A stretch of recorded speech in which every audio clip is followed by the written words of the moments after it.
Alright, so we got the 648R. This is a carbureted model, and I recommend getting a carbureted model if you can. Avoid the fuel injected. They just kind of a series of issues. The electronic fuel injection pump is very expensive to replace when it goes bad. But I want to show you some things to look out for on these units. One is the hoses, the hydraulic hoses right here.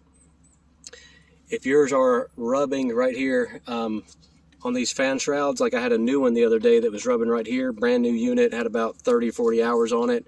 It already rubbed a hole in the hose and was leaking. That one was replaced under warranty, but if it's not under warranty, you'll have to replace it. And you can see right here, I'm going to zip tie this one later to fix it. I'm going to zip tie it up higher, but you can see it's been rubbing right here. I'm going to see if I can twist this hose around where you can see it's been rubbing pretty badly. Can't really see it. Let me turn the light on.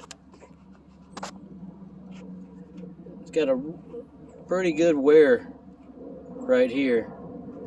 Just about to start rubbing a hole in that hose. And you could lose all your fluid, not realize it. Next thing you know, you could ruin your pumps. Well, at first it's going to stop, but we can see the oil level here. Check your oil level. That's about where it's supposed to be. You can, to fill this, I usually just take this out and fill it right here. And always make sure this is nice and tight. This one's kind of loose. I've seen them come in with this missing. Grass gets all in the system and ruins the hydraulic system. All right, you can take this off and just fill it up. It actually takes 15 W40 motor oil, not hydraulic oil. And I'll fill it up until I just see it running out, and then I'll put this back in with some thread pipe tape. So I'm going to zip tie that up, and so watch the hydraulic system on these. Another thing, don't let water get in these key switches on all the units that have this plastic ignition switch. Keep water out. I recommend getting the key that has this boot on it that keeps the water out of it. Even if you're transporting it, starts raining, that'll do all kinds of weird stuff. Another thing on these units, grass gets in these. You'll notice this is broken. I'm going to have to replace this. I sprayed some WD-40 on there to help loosen it up. Usually it will break that grommet when I pull this out, so be prepared for that. This is your fuel shutoff. One thing that'll happen on these, it's pretty common, is this is the pickup line, and these will get into a kink and not let enough gas flow, and your engine will kind of spit and sputter and die out. And it'll just be because there's a kink in the hose. Also, like you watched that other video where I'm talking about changing your oil, air filters and all that, make sure you keep a good clean fuel filter on it in the right direction so you can see the gas that's being filtered. That way you can see it. I just put a new one on this one. It was pretty dirty.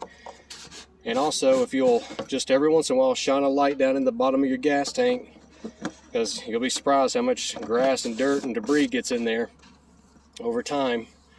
Another thing that happens on pretty much all the units that have these air filters, people will put this cap on upside down, where this is going up. Well, that's how the water and things and stuff, if water gets in there, it lets out. So this one's actually not, I got it going this way because it's pretty hard. Actually, you could go like this a little bit more, put it on.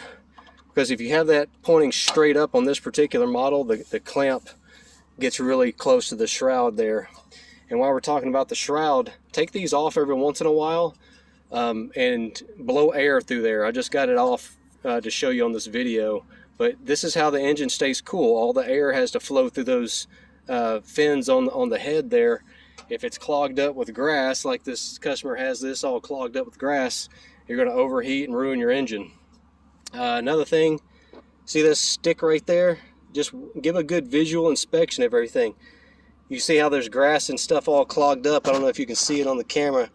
That needs to be all blown out. It's going to overheat. And little sticks and things like this gets with these linkages, moving with the linkages and all that, it'll cause problems. It'll break things that, if you just pull that stick out, you won't have an issue. But check your oil every day. These things do consume oil. Keep clean air filters in it. and you shouldn't have much of a problem. These spindles actually last a pretty long time. They don't need to be greased. The only thing that'll really go out on these is the tensioner pulleys. The wheel bearings on the front will go out. Just keep these things, you got a grease fitting here. These wheel bearings are not, you can't grease them, they're sealed. But they will go out eventually.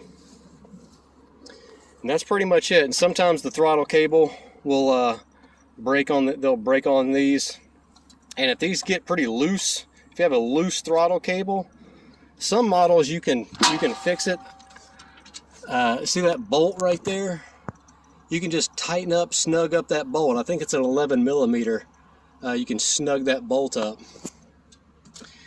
And finally, if you ever go to start it, you pull it up. Sometimes what will happen, if these things aren't, you go to turn the key, you see how see how that works? Sometimes they're not lined up right, and when you pull the e-brake, it'll still be hung up because the handle's out of alignment and it's not hitting the safety switch. So make sure it's lined up, make sure these are in the center, and that way it hits that switch. And this is the operator presence switch. That'll go out too. It'll cause it for if you're driving, you can crank it up if the e-brake's on, but if you go to engage the PTO, engage the blades, it'll cut it off, and a lot of times that's causing that issue. So that's just some quick things to go over on this unit. Overall, these are pretty good units, pretty durable, but they do have a couple of things you need to keep your eye out for. So I hope this helps you guys out, and I'll see you next time.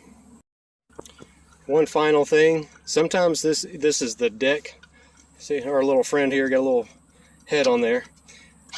You pull this back and then it lowers, and then you pull it up and you hear that click. Well, a lot of times you'll sit here and just be pulling this and it won't click to disengage. And all you need to do, it won't operate right sometimes. Just take some WD-40 and spray all in here, all these connections and linkages. Spray it, lube it up all nice and good, and it'll work just fine. Hey guys, and one other thing about those key switches, I said you need to make sure you don't get water in them. And a lot of times what'll happen, I've seen where I've worked on a unit and it rained on it or water got in it, and that we come back the next day and the unit has got a dead battery, a ruined starter, because what'll happen is it will try to start up the unit without the key even in it, in the off position. I'm going to show you a clip right here where I brought in, it was actually a zero turn, I think like a Z930 or something, and I walked up to it and the oil pressure light was on. If you see any of those lights on and the key is off in the off position, your key switch is bad. And as I went to go to disconnect the battery, because I always disconnect the battery and disconnect the ground wire first, it actually tried to start starting the motor while I was disconnecting the battery. And I'm going to show you that clip right now.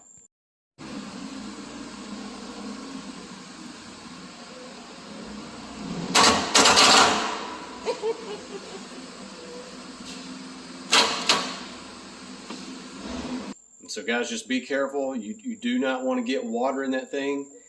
Take your unit in. If you're still under warranty, go in there and get that key switch changed out. They've switched to a new part number. I think it's AUC 18708 is the new part number. I believe the old part number, it'll be written on the back of on the bottom of the key switch. The old part number is, let's see, it's AUC 15805. That's the old. They look just the same. They look identical, and I don't know if they have fixed the problem with them or not, but it's a common problem. They'll stick a lot of times, but man, it's also a fire hazard. If you don't get that key switch or that key, if you let water get down in there, it could potentially, let's say you get water in it and you put it in your garage overnight, That thing could try to sit there and start up your motor just all of a sudden. And I've seen them, well, I haven't seen them happen, but I've seen the aftermath of units completely burned up from that key switch. So get that thing changed out. Anyway, hope you like this video. Subscribe if you want to see more of these. I know all you guys aren't just all landscapers, but this is just the industry that I'm in. Do a lot of welding and mechanic work, and I'm a John Deere mechanic. But I'm gonna have some other videos this weekend. I'm gonna make some. We're gonna do some chainsaw cutting and two-stroke stuff, and I got some stuff I'm gonna be doing. Just different welding and things like that. I'm gonna show you. So anyway, I hope you'll like the video and stay tuned, and most importantly, subscribe. Thanks, guys. I'll see you next time.